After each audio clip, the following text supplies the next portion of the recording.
Ang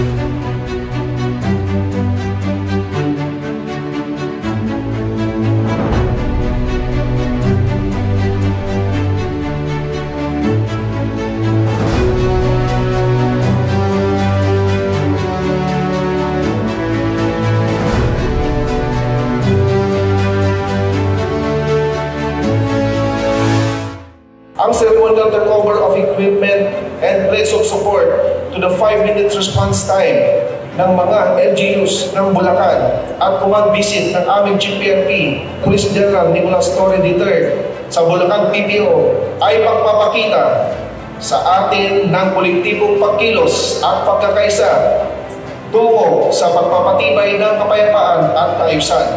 Ang ating pagtitipon ngayong umaga hindi lamang simbolo ng seremonya, kundi isang konkretong hakbang tungo sa higit na mabilis, maasahan at makataong serbisyo sa ating bayan. Maraming salamat sa support na ibinigay nyo sa amin. Makakaasa kayo na ating pagpumisan pulisya ay patuloy na pagtitingin ang pagsiservisyo hindi lamang dito sa Bulacan, kundi sa buong bansa.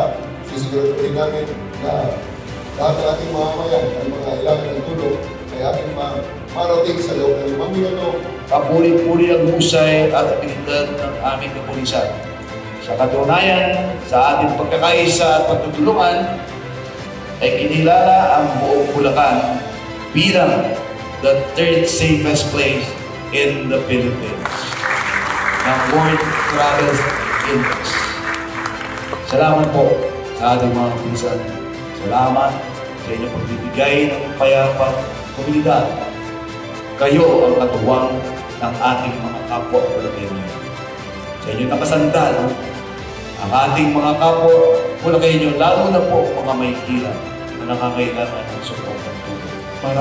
Maraming salamat po sa inyong hindi matatawarang sakripisyo sa serbisyo para sa sampayanang